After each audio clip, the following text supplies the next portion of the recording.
Hi, I'm Sister Simone Campbell. I'm the Executive Director of Network Lobby for Catholic Social Justice and leader of Nuns on the Bus. And I'm so glad you've joined us tonight. This is our very last event of our virtual bus trip. Who we elect matters. We know that is so true in this election cycle. Well, a brief summary of what have we been doing? Well, we've been on the virtual highway for 30 days. We've held 63 events, 5 rallies, 28 town halls, 25 site visits, and 5 dialogues across geographic divides, which has been one of my favorites. Well, at these town halls every evening, we've gathered over 1,300 people total to have actual conversations about being multi-issue voters, about how do we talk about a faith that does justice. So tonight, that's what we get to explore together with our fabulous guests. But before we do, let's do a little communal building because it's critical in this time. We cannot do this work of justice building unless we're community. We've got to be together. So you might want to put in the chat or the comments section where you're coming from. Where are you watching us from? Because the miracle of technology in this socially distanced time is that we can be together from all over the country. It gives me joy. It's not quite the same as being able to touch and hug, but it does let us know we're not alone. Now, also, at our town halls, we've also started every town hall with a buzz question. So I'm just going to ask you, we can't pair off this time, but just think about the answer. What would your answer be? And the buzz question has been, who in your family is it difficult to talk to about politics and why? And then we would be zoomed off and we would just have a couple of minutes to talk to one other person that we hadn't known before to build a little community. So think about your answer. And I just understand we have like over 160 people on the video right now. So okay, let's get close. Let's connect with each other. Well, I had at the town halls, I was saying that my answer to that question until 2018 was always my brother. My brother was always the challenge. And you know how that goes. But then in 2018, we were on the bus on our road to Mar-a-Lago on the tax justice tour. And I did some video that went viral on Facebook. And I understand from my sister that several of his Facebook friends sort of attacked me. But the amazing thing was that my brother stood up for me. My brother stood up for me. And I will never forget this. The thing that he wrote ended with, "So I'm standing up for my friend and my sister." Well, I have to say it brought tears to my eyes. It made me realize that love is underneath it all. Love is stronger than the political lightning bolts that we sometimes throw at each other. It didn't change the lightning bolts, but it changed my feeling about it, my knowledge that we're connected in love. And that love is what will see us through. And probably the political thing is more about the fact I'm the oldest, he's the youngest. There's political dynamics. In our family, there were 3 girls. He was the one boy. You could read a lot into all that. But to know that he stood up for me, wow, that was sacred.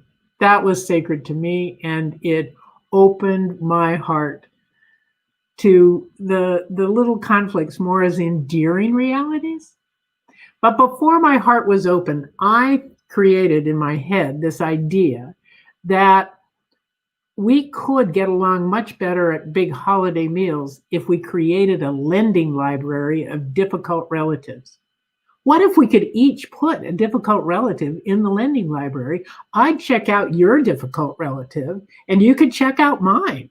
And I bet we would do a lot better with somebody who wasn't our own relative. But then I realized, well, my brother would probably put me in the lending library and wasn't sure how it would all work out. So I gave up that idea. And I'm holding on to this idea that love underneath it is more powerful than the political division. So, bold people that we are, let's engage in what is happening in our nation at this time. let us begin a town hall, unlike any other town hall we've held on the bus trip. So we have amazing guests, and I'm so excited. I can hardly stand it. So, first of all, we're going to, Network usually talks about economic justice and inequality, structural racism, all the structural economic issues. Tonight, because we know we're multi-issue voters, we're opening up beyond what Network usually does. And that's the important thing of this, to know that we're going to talk about equally sacred priorities. So, our first guest, which just makes me so excited, is Sister Helen Prejean, a sister of St. Joseph, famous all over the world, my hero for her work on the death penalty, her books that are so stirring and has some humorous pieces to it, Dead Man Walking, Death of Innocence, River of Fire. And the other piece I have to say that just delights my heart is that she wrote the foreword to my book. It's the most enthusiastic piece of the whole thing. It was fabulous. So I admire her persistence, her joy, her passion, and Pope Francis calls those signs of holiness. So let's us welcome Sister Helen Prejean. Sister Helen, you're so welcome to our stage. Thank you. Thank you. I am so glad to be here, Simone. I mean, nuns on the bus and getting to people. People are the country. People are the church. People are the gospel. It's us. You know my best definition of justice? It's just us.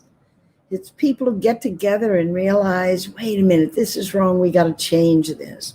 So I want to bring you into the special place that I've been inhabiting for these 30 years by getting involved with the death penalty, by going into prisons and onto death rows, and to realize this whole prison scene, that you cannot, there's a fourth city in the United States. The population of this fourth largest city is very hard to visit because it's all the people in prison. The number of people in prison in the United States, we're the largest incarcerator in the world, is as large as the fourth largest city. It's a place of exile. It's a place of punishment. It's a place of separating people from their parents, from their families. And it's a place calling to be transformed, the gospel of Jesus, to restorative justice, and not just dehumanizing people and punishing them and identifying them with the worst act of their life.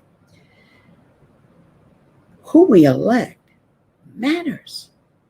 I right now was just last week contacted by the lawyers of a man by the name of Brandon Bernard. He was just selected by Attorney General William Barr to be next on the list to be executed under his watch. The big fallacy and problem with the death penalty is it's up to the discretion of prosecutors, because we don't have a criteria that holds for everybody. It's got to be up to the discretionary power of prosecutors.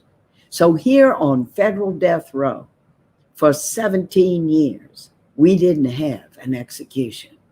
And now under Attorney General Barr, under, I'm sure, orders from the White House and President Trump, they decided in July that they were going to start killing people. And they've been doing it. They have killed 7 people. So here these lawyers for Brandon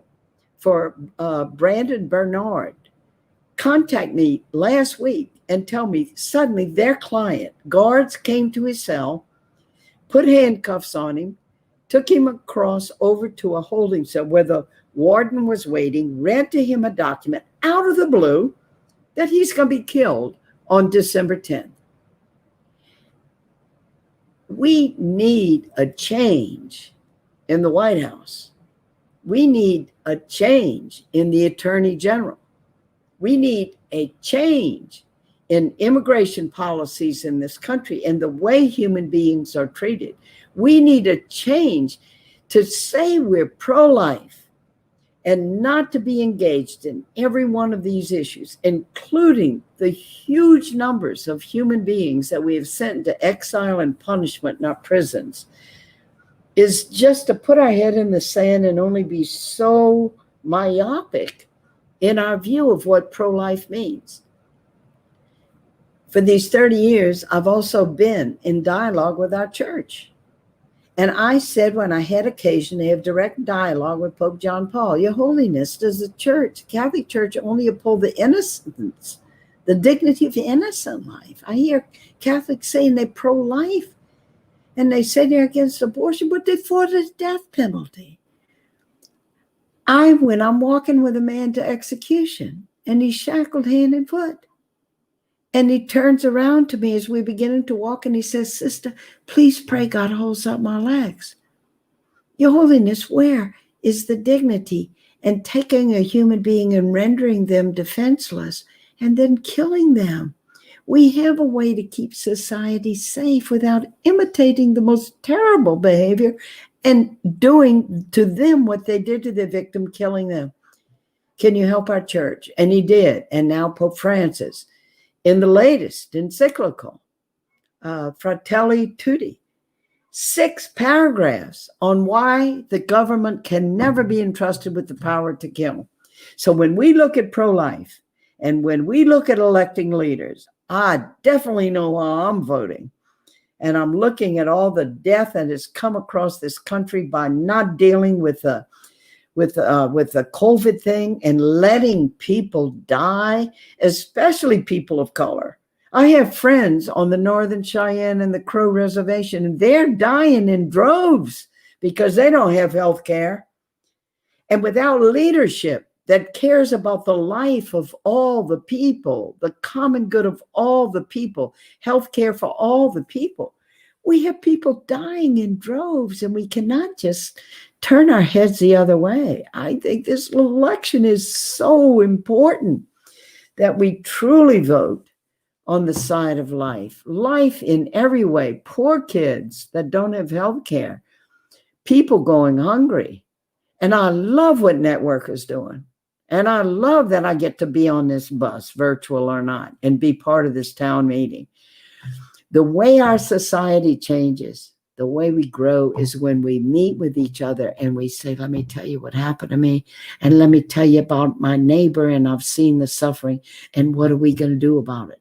And that's what this is about tonight. So thank you for letting me be part of this. Oh my gosh. You, Simone, back to you. Oh, Helen, thank you so much. Oh, the fact that the 4th largest city is the incarcerated. Exactly. That's sticking with me. And the pro-life stance that Attorney General Barr is allegedly a good Catholic, and he's choosing to kill. It breaks my heart. We need change. Who we elect matters. You're absolutely right. Oh, yeah. Okay, but we'll have this conversation after we get everybody else in. So I am really honored to have Melissa Cedillo with us today. She is a graduate student at Harvard Divinity School, which is pretty impressive. But I'll tell you, the part that impresses me most is that she stays engaged in public policy and has done some amazing writing, most recently in National Catholic Reporter. You may have read some of her blogs. She is passionate about progressive politics and religion, the intersection, the thing that makes my heart happy. So let's welcome Melissa Cedillo. Melissa.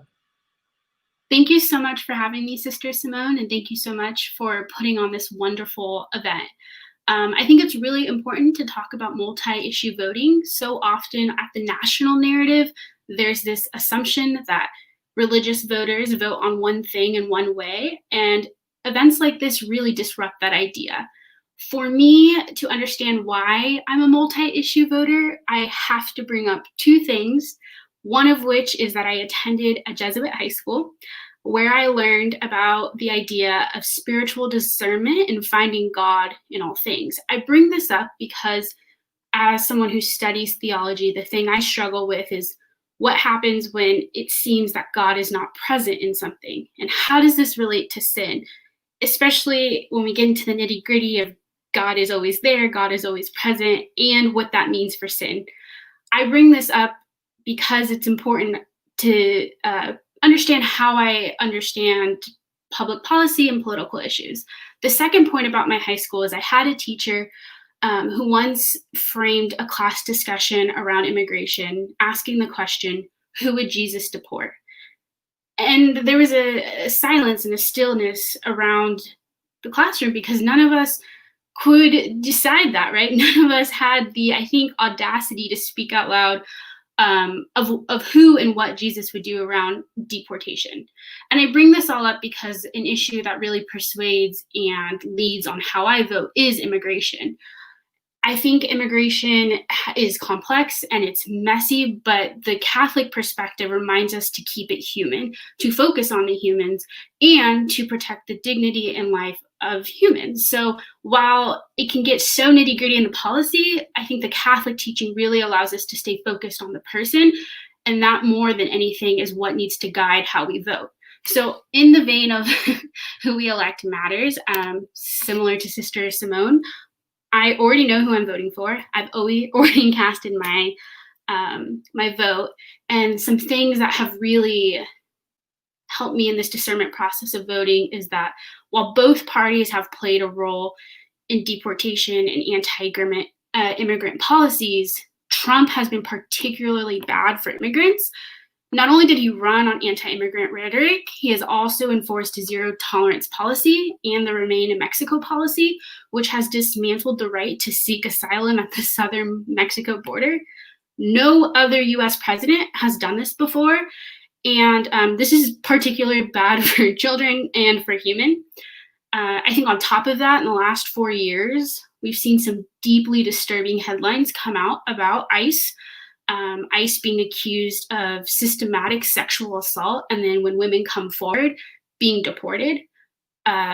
Most recently, enforced sterilizations, inadequate protection during COVID, high results of death, poor health, and the number of immigrant miscarriages in ICE detention centers has also risen during Trump. These may seem like quick bullet points, but to sit just with it, even one of those, especially through the Catholic lens, is deeply, deeply disturbing. And we have to speak up. We have to remember, like Sister Simone, Sister Helen Prejean said, even if these people aren't visibly noticeable, they still count, even in their detention centers. So, aside from being wrong, this isn't just Catholic. In 2011, the bishops published something about the way that ICE needs to treat immigrants humanely. They need to keep families together.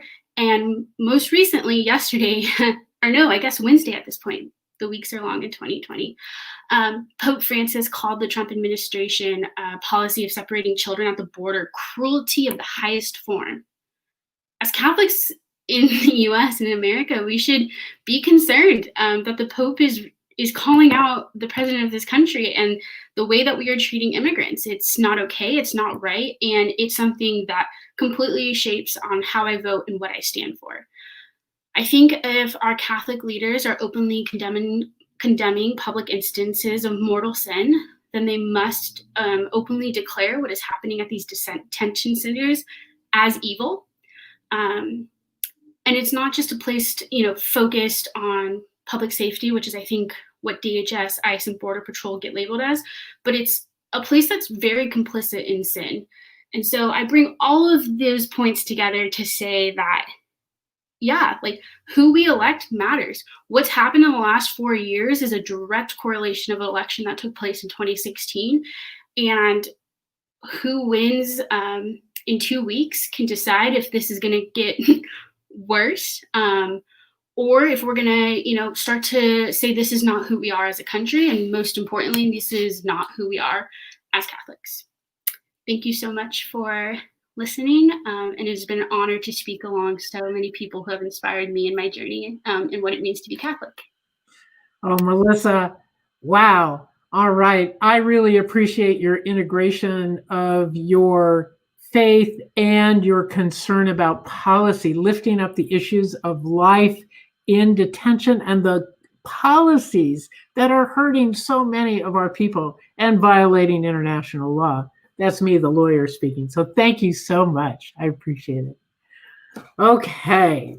All right. You've been stirred up. You ready? Okay. Well, one of the things I've been talking about at the town halls, I want to share with you all is how we got started on this. And it actually, being multi-issue voters, it actually got started when I wrote my book, Hunger for Hope. It was published last month by Orbis Press. And as I said, Sister Helen wrote the foreword to it, which was so exciting for me.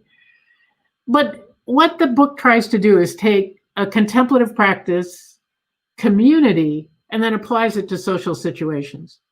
And as I was reflecting on that, I realized that the political conversation, every election cycle in the United States, always gets the press saying Catholics are single issue voters, and the people on the left, they're not faith people. Well, that isn't my experience. That's not true, but it's the shorthand that's used by the press. And as I prayed about how that came about, what happened, I came to realize that I had committed a social sin. I had committed the social sin of silence back in the 80s when I was practicing law in Oakland, California, working with my family law clients, working with domestic violence situations, custody, child support, all those messy personal things. I didn't want to be identified with the far right that was for the criminalization of abortion. And I didn't want to be identified with the far left, which was the absolute freedom of every woman to choose at any moment. It didn't make sense. They were too extreme. It didn't express the life that I knew. But I committed a sin. I kept my head down. I stayed quiet. I didn't say anything because I didn't want to be identified principally with those who were fighting for the criminalization of abortion. I had too many clients who used the services of Planned Parenthood to think that they were just this horrible, toxic, evil, Satan-y organization. That wasn't my experience.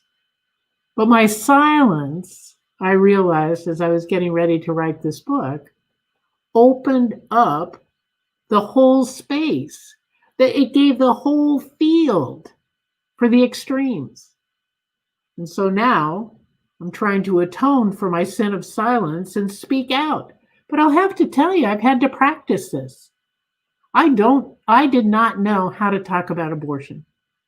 I'm a Catholic sister. It's not my issue. But what I came to realize was that the issue, as Pope Francis says in his exhortation on holiness, he calls us to the defense of the unborn. Our defense of the unborn, for example, needs to be clear, firm, and passionate. He then goes on to say, equally sacred, however, are the lives of the poor, those already born, the destitute, the abandoned, and the underprivileged, the vulnerable, infirm, and the elderly exposed to covert euthanasia, the victims of human trafficking, new forms of slavery, and every form of rejection. Equally sacred.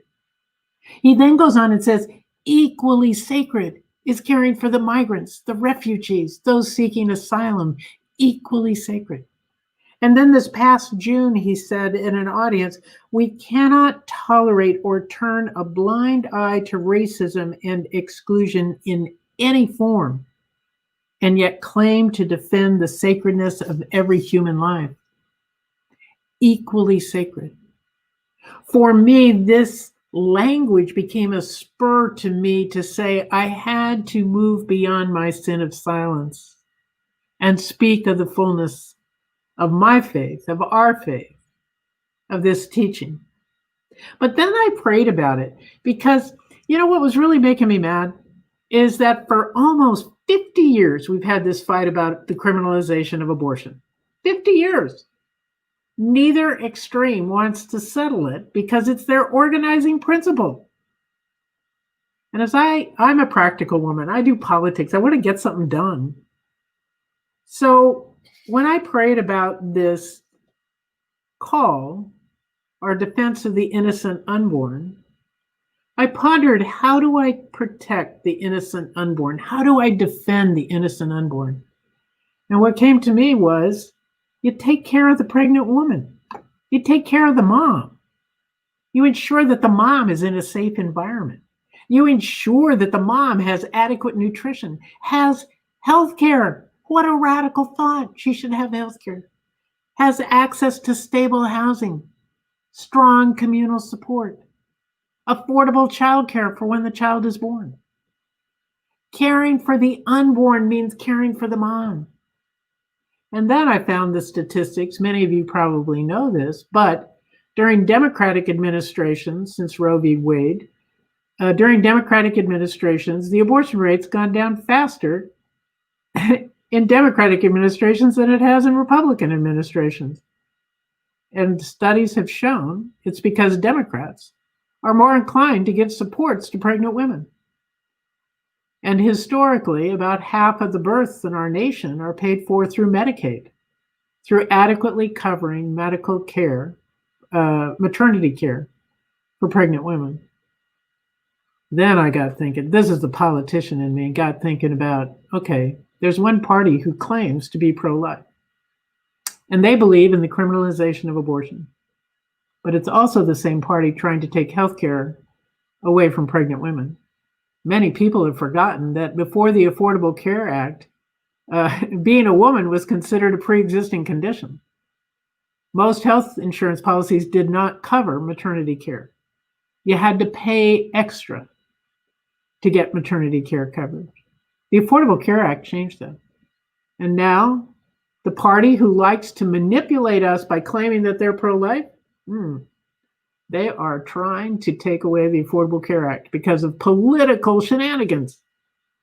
Well, Sister Helen, I think of what you were talking about the power of an attorney general to make decisions for life or death. This is the power of the court to make decisions for life or death. This is the kind of thing we need to heal. And then, so I'm on this campaign to take care of the moms. I'm also on the campaign to fully embrace all of protecting of life. And among these in here that puzzled me was Pope Francis's listing new forms of slavery. Well, I didn't fully understand that until we were on our virtual bus trip, and we went one of the first days to New Labor, an organization of immigrants up in New Jersey. And these immigrants banded together to protect each other, to ensure that they got paid. They were experiencing their employers withholding their wages, a new form of slavery. And they banded together, and they were so creative. They told about one going to a restaurant before COVID, going to a restaurant where the owner had refused to pay the busboys and the dishwashers. So the group banded together, goes to the restaurant just at the dinner service hour, and starts talking in a fairly loud voice to the owner who was serving as the host, seating people. Well, you can imagine how that went over as all the patrons look. All of a sudden, the man, the owner, decides, oh, that was a mistake. Oh, I'm so sorry. I had no idea. Here, let me pay you. I'll pay you right now. And makes a big show of paying. But then these people also found out that many of the businesses in this area, and probably around the nation, have as part of their business plan not paying wages so that they can make a bigger profit. New forms of slavery. And then the other one that really puzzled me from Pope Francis was those exposed to covert euthanasia. I didn't understand that until in the midst of COVID-19. Remember the stories of the nursing homes up in New Jersey and New York City, where there was such rampant attack of the virus, and so many elderly died. The elderly died because the nursing homes did not have adequate funding to be adequately staffed. Principally rely on Medicaid funding, government funding to staff, and they didn't have enough folks. They didn't have enough personal protective equipment. They didn't have enough sanitization processes. They didn't have enough. They disregard for their elderly patients, and they died. That is covert euthanasia. Our nation is better than this. We can choose all of life. And so I am a multi-issue voter to lift up the truth that all lives matter. And all lives won't matter until Black lives matter. Black lives won't matter until we wake up to structural racism and all of the horrors that are going around. But we can wake up. We can make a difference. And that's where I come down with who we elect matters. That's it. Got it? Okay, that's my passion. Who we elect matters. And it is choosing life that we need to do and speaking up about it. I'm tired of being corralled by the press, so join me in my one-woman campaign. Let's talk about it. What a radical thought. Got it? Okay. Kind of subversive, but it can make change. All right, now we're going to go to another person that's making change.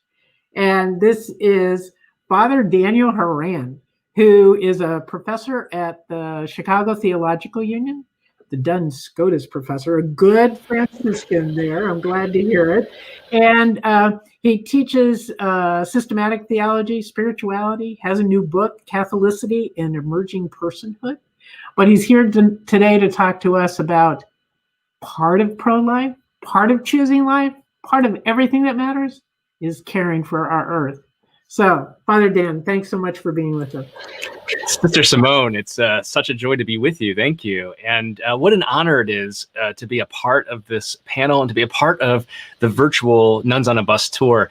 I don't think it's every day that a brother gets to be part of a sister's effort like this. And this solidarity, this really truly is brothers and sisters all, to speak to Pope Francis's latest encyclical.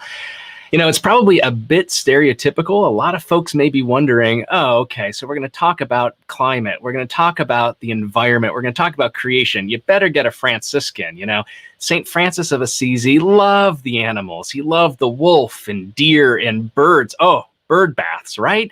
Well, I'm here to say that as true as that may be, we have to move beyond the bird bath, or what I like to call the bird bath industrial complex, which reduces our Catholic faith and St. Francis of Assisi's legacy to just something that is basically a petting zoo.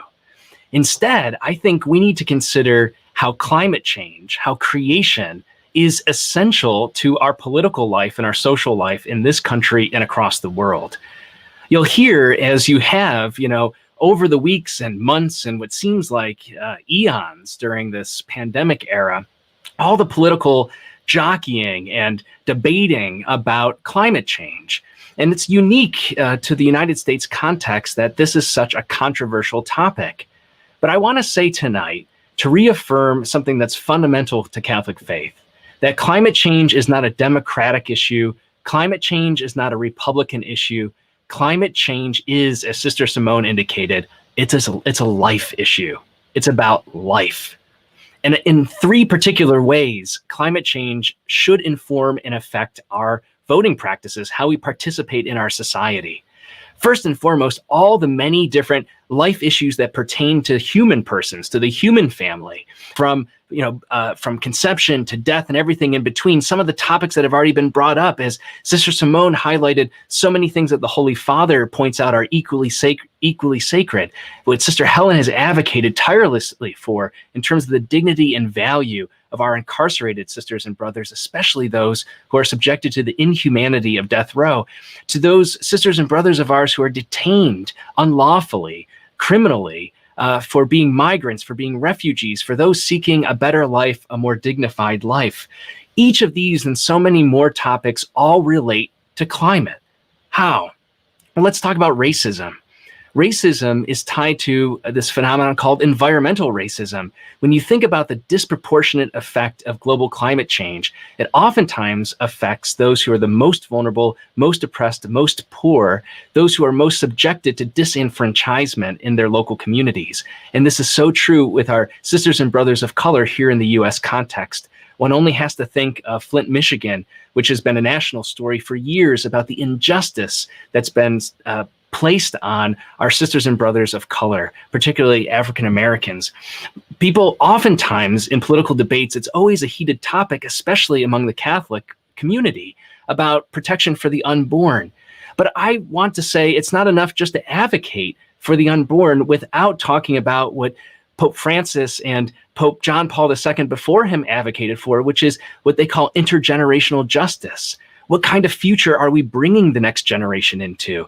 And what we do and what we don't do, what we have failed to do with regard to caring for the rest of creation will impact, again, disproportionately those who will come after us. I think about environmental refugees. Melissa talked so movingly about the experiences and the advocacy that she's promoted on behalf of our detained sisters and brothers at the border.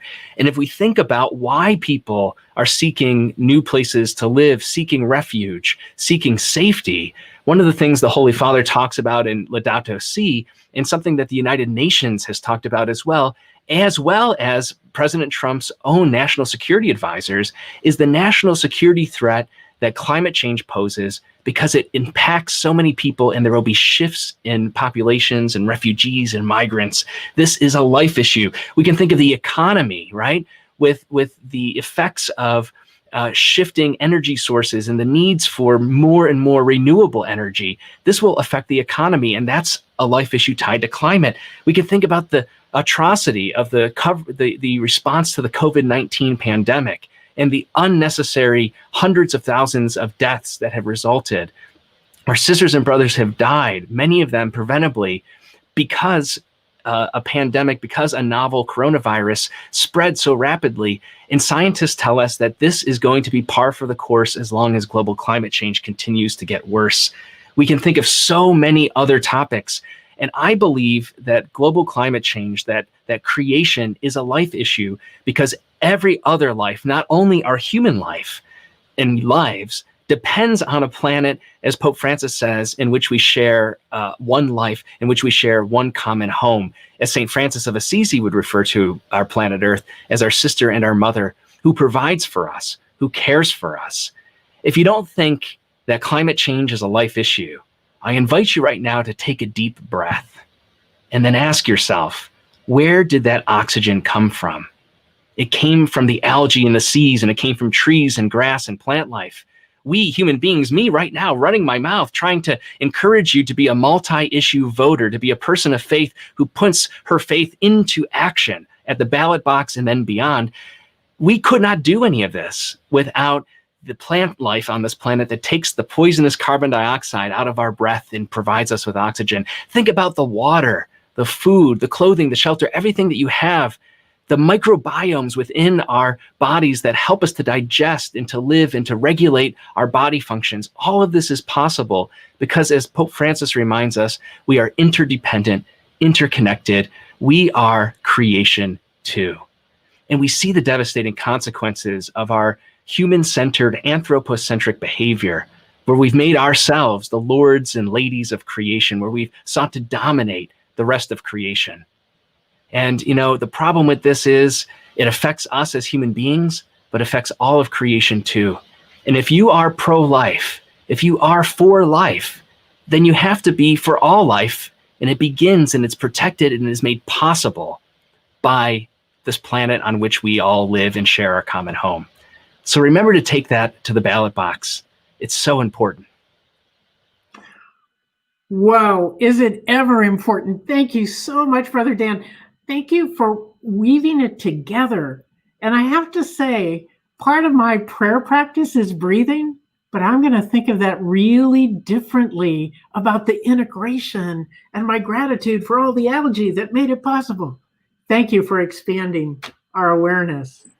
All right, now I am so excited to introduce another friend of mine, Sister Joan Chittister, a Benedictine sister, who has, I understand from Wikipedia, over 50 books and a gabillion articles.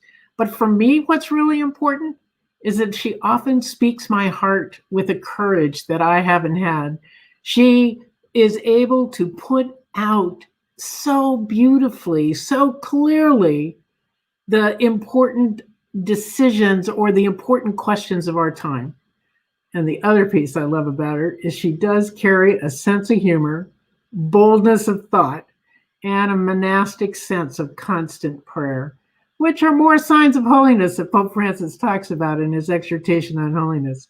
So I feel like we're really blessed to welcome you, Sister Joan Chittister, to our midst to share with us your perspective of the courage it takes to be a multi-issue voter. Thank you for joining us. No, thank you, Simone. When I hear you all say anything like that, I only remember my father. It takes one to know one. So I appreciate the company and the support. I want to move very quickly tonight through the 4 dimensions of this question that I think are leading not just to confusion, though there's plenty of that, but to a deep, deep moral contradiction. So I'm going to be fast, and maybe some of it can come up later. The confusion I wanted to expose a bit is the confusion about the words of the church.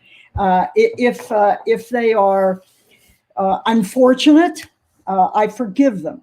If they are tactical, I will indeed call them out over and over and over again. By what do I mean by that? This whole notion that the Catholic Church itself has said that abortion is the only thing that matters. This is the big one, and of course, the innocent bystander says, of course, the Catholic Church says that it's about sex, and they can't handle this. No, on the contrary, every word of that is wrong. How many people really know that then Cardinal Joseph Ratzinger, over 20 years ago, as the keeper of the speaking of the faith, wrote that it is of course possible to vote for a pro-choice candidate as long as you don't vote for them because they are pro-choice. And because you do not have a proportionate reason. We'll be back to that one in a minute. Think now of the people among us, the church members and leaders among us who are standing up one after another in the path of Joseph Ratzinger, Bishop McElroy from San Diego, a moral theologian, Bishop Mark Seitz from El Paso, who writes, single issue voting has corrupted Christian political witness. Bishop Stowe from Lexington, Kentucky, who says, we see what withdrawing from international treaties and protection of the environment does to life. Let's look then at the major questions that the confusion revolves around. Can we overlook, are we saying as Catholics that we can simply overlook any other moral wrong if the candidate assures us that they will not sanction abortion? Is that what we're saying? Anybody can do anything just as long as we get promised in the church door that when I'm in office, when I'm president, when I'm this, that, or the mayor of nowhere, I promise you I'll be opposed to abortion. And so the path lines up. Or the second question, what does that say then about our commitment as Christians to the other faith principles that are put in question as a result? What Dan is just talking about, creation, what Simone spoke so beautifully about, the manner of life everywhere, that people are living in degraded levels of it, poverty that's killing whole parts of the world, inequality, lack of health care. We must ask, the church tells us, where will our vote make the most impact for the preservation and development of all life? When you hear Helen talk about this reintroduction of capital punishment after 17 years, because one man is telling us, apparently on the brink and the cusp of an election, that law is the only factor. The church has never taught that. Law is not the only factor anywhere, nor has our very fine judicial system ever taught that. We know that motives and purpose and attitude and disposition and degree of malice determine what is in us that is indeed pro-life. Vatican II said, look at the signs of the times. What are they now? Racism, immigration, environmental justice. And we're sitting around in our parishes saying we're holy because we have published an anti-abortion story. Or the third question, which candidate is most capable of leading us through the signs of the times, through racism, through love for and care for the immigrants, through our environmental injustice that we have only recently returned to again? The single issue voter says one moral statement and one moral statement only. Nothing else matters. The single issue voter stands in every church doorway and says nothing else matters. War doesn't matter. Social Security for the elderly doesn't matter. Dishonesty doesn't matter. Lack of charity doesn't matter as long as you claim to be anti-abortion. Now, Simone has taken you through that door very beautifully. Do you know how to keep the seat of a senator, a president, or a representative safe? Go to your Catholic population and tell them that you're opposed to abortion. And you can tell them that every 4 years, because they'll still be there. And so will you. They will promise to eradicate racism, or they'll simply deny the problem of racism, or they will advance policies that perpetuate racism. And you know who's making that happen? You and me, because we're good Catholics. And we got that first contorted statement from the church, and they made hay with it. We've also introduced the notion, but it's an important concept if you state it as a voting concept. The fact of the matter is that there are other ways to address the issue of pro-life by doing something to affirm it, by telling ICE at the border that the cages have to go, telling the trackers at the border that they have to find those parents. That's the affirmation of the right to life for a born child who now has no home to grow up in. And the second way is to reduce abortion, as Simone said so beautifully, by reducing its root cause. The need for health care that a woman cannot afford, the need for child care that this entire corporate world of ours says is a woman's problem. They said that a secretarial pool was a man's problem, a vacation was a man's problem, the need for the golf course behind the GE, that was a man's problem. But when women go in and say, we need childcare in the basement, they say, that's not our problem. That has nothing to do with your work. They eliminate the root causes and then wonder why she went out and had an abortion. The fourth dimension are the implications for politics if Catholics can't clear up this issue. Voters can be held hostage to one party. Voters will begin to make one party the idolatry of our time.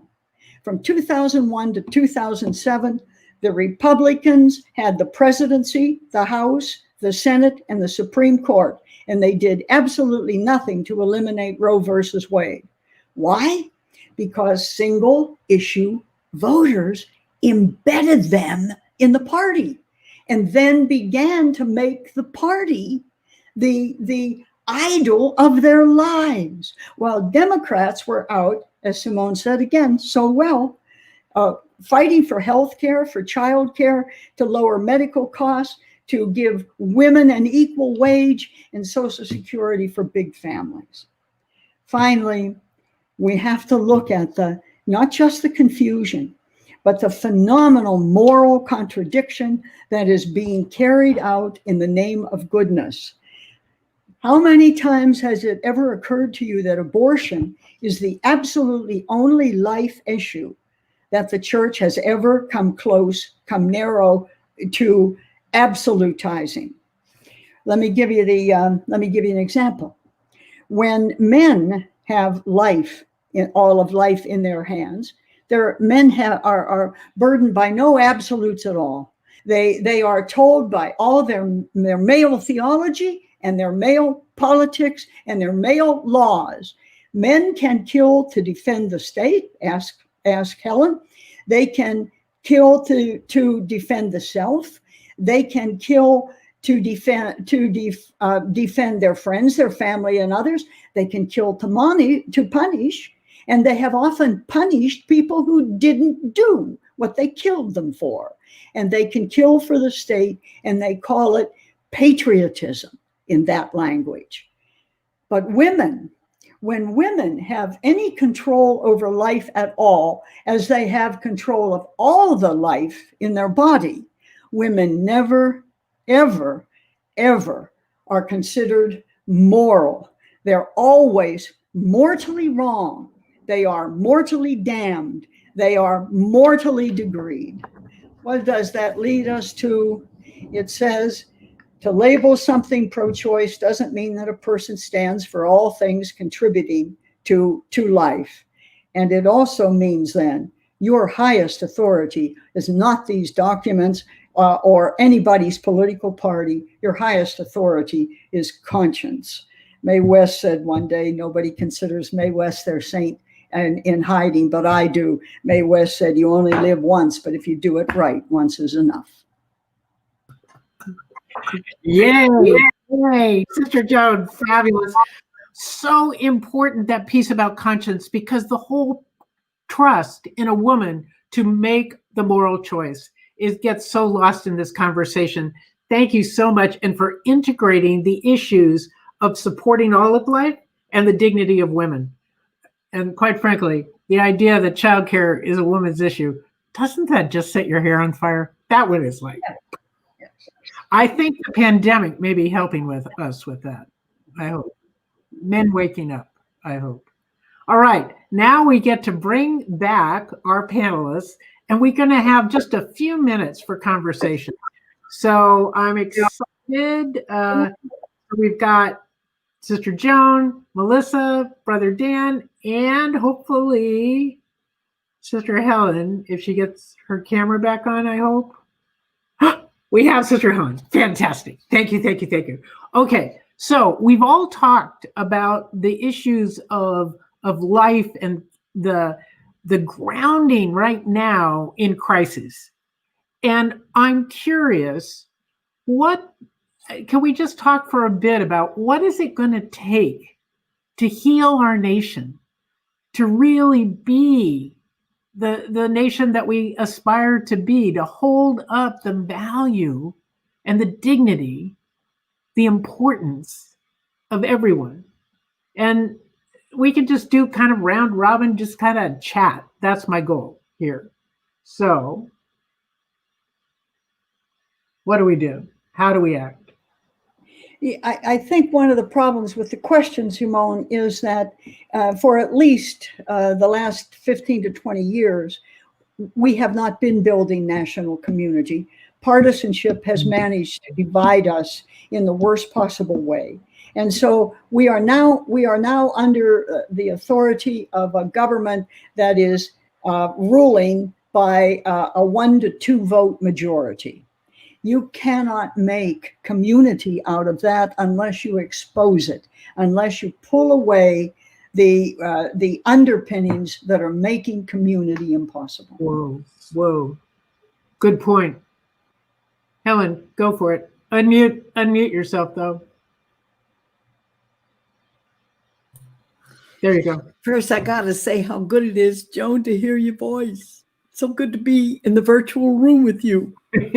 I don't know about virtuous, but virtuous.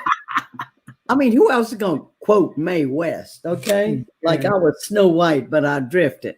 But this is good. This is good. We're mixing it up in the conversation. I got to just say, one of the things I've learned is that when we are separated from each other and made to be afraid of each other, we can do anything to each other. I've learned this in the death penalty, that people who have committed murder, they were just told to be so evil in their character and what they had done. We couldn't even put them in prison because they'd kill other inmates or other guards, that we had to kill them. So make us afraid of each other, separate us from each other. And more I've been thinking of this saying from Latin America: what the eyes don't see, the heart can't feel. So with the death penalty issue, I've just been getting out to the people. The people are good. They just need to be given a chance to get close to these issues so that then they can have a compassionate response. So when you absolutize something and say any woman who has an abortion is evil, and you don't look at it in the context, why would people? Archbishop Tutu said one time, what would make a man who's the father of a family strap a bomb to his back and get on a bus and blow people up? What is going on in that man's life that would make him act so desperately? And it's only when we look at, in the context of compassion of life, that we can look at the abortion question, that we look at the death penalty, that we look at the scandal that we still have 40 million people plus in this country in poverty.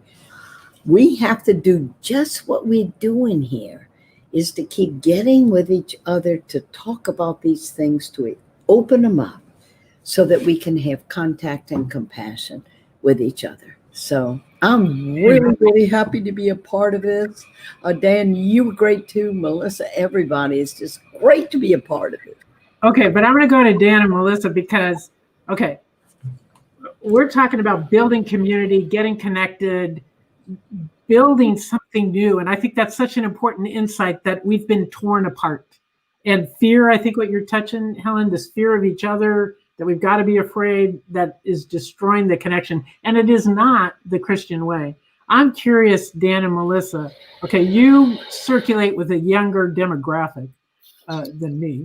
And so I'm curious, do you see signs that there is an awareness of community, a building of community among younger folks? Could you talk to us about that?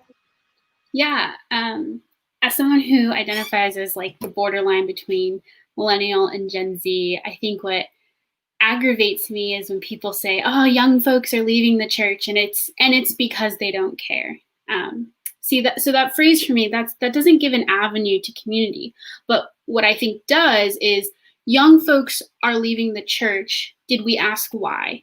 And when they answered, did we take it seriously? Because reconciliation doesn't happen without authentic healing, right? And authentic, I hear you, I'm listening. Oh, crap, I did something wrong and I'm sorry, right? When someone says, you've hurt my feelings, your actions have hurt me, if you say, no, they didn't, I think it's hard to have a community, right? So if you have young people, my friends, myself, saying, I want desperately to be Catholic because it means something. It means to believe in something higher.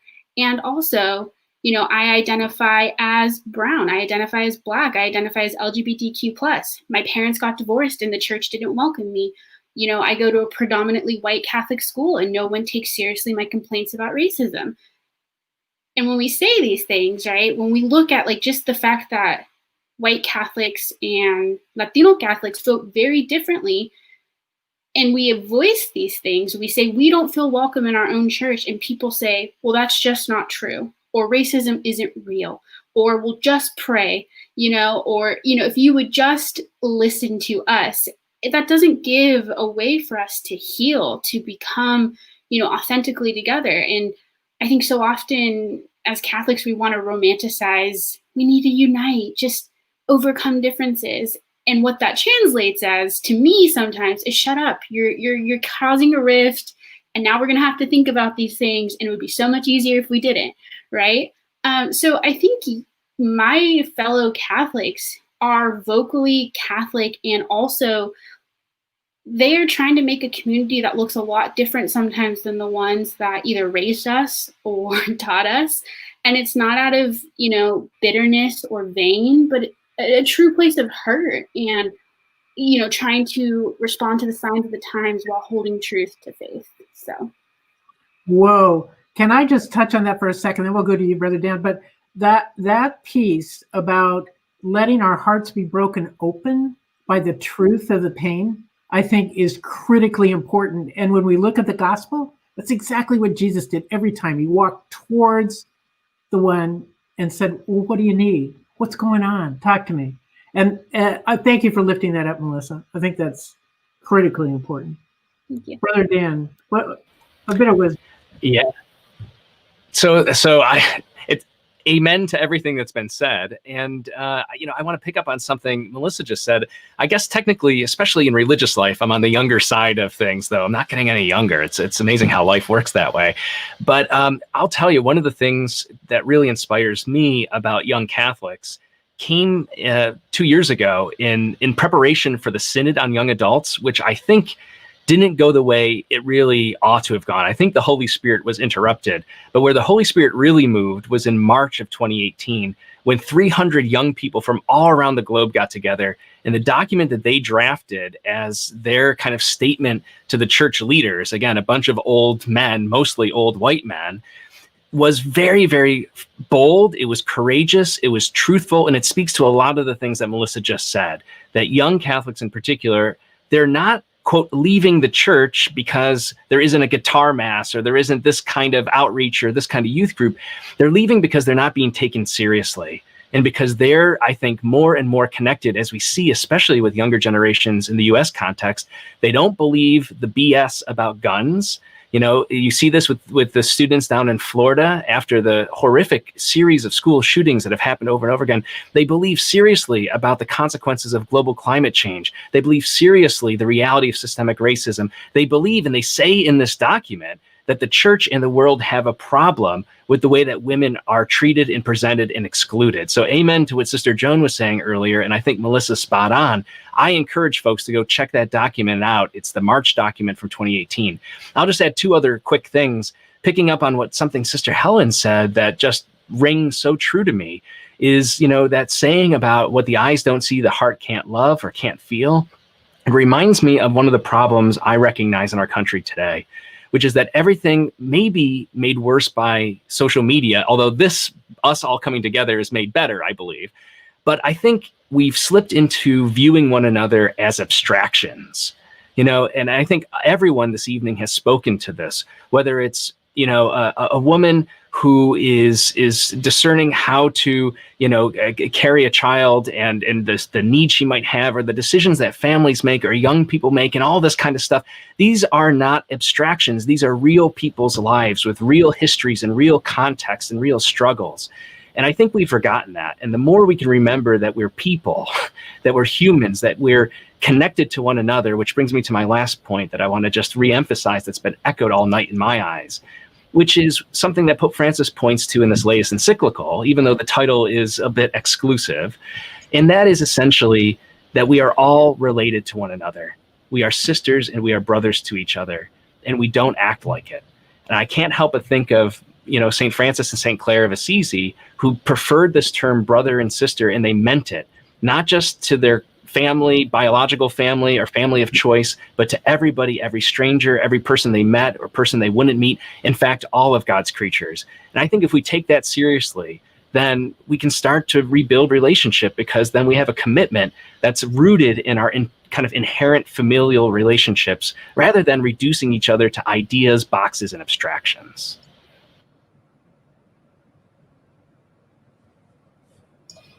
Amen. Amen. Amen. Amen, brother. Yeah, boxes, Zoom boxes. That's how I've been living this bus trip, has been in a Zoom box. But I want to, I know we've run out of time. This is just so exciting to be together. I'm so grateful for this opportunity. I want to end with Pope Francis in the new encyclical talks about a politics of encounter. And I really think that goes to the place where we can connect, we can get back together, because encounter means for me, means dealing with what you were talking about, Melissa. It means, Brother Dan, addressing our relationships, the truth of our relationships. And I just want to end and then do a blessing as we head out, but end with the story of the Tias and Abuelas, the angry Tias and Abuelas, this organization that we visited down in McAllen, Texas. These women, aunts and grandmothers, just started showing up to care for the immigrant folks that were being discharged in the early days of the Trump administration. They would be discharged with no care, no concern, just into the streets. And they showed up to respond to need. That's all they did, was show up to respond to need. And it's that quality of showing up. And now they've created all these relationships. They've got all these connections. They have a cousin organization down in Brownsville doing the same thing now. But their big worry is that the people that they connect with are stuck on the other side of the border, subject to the drug cartels, to violence, to no food, waiting for a date to have their hearing. And their anger and their anguish, the two A's, I think are what maybe need to mobilize us, energize us, and get us moving to make change. Because it is in community that this will happen. So, thank you for tonight. But let us bless each other as we go forth, knowing that it's by connecting, by listening, by asking the question, what's going on, and listening to the answer. Believing what we hear and looking for the deeper story. Understanding the fact that structural racism is alive in our nation, but can be rooted out if we address it. That the discrimination against women is alive in our nation, but can be rooted out if we engage it. That our fear of each other can be ended if we walk towards each other, carrying a bit of joy, a passion for justice, a willingness to risk, and living in constant prayer. And that constant prayer in this season for me is help together. Help, let us make our nation, our world, a better place. And for all this, we pray, go forth, spread the word, be bold, don't commit a sin of silence. Let's let that be over. We can do this. All right. Good night. Thank you so much. Thank you, Sister Joan, Sister Helen, Melissa, Brother Dan. What a great conversation. You've made my heart so happy. Thank you.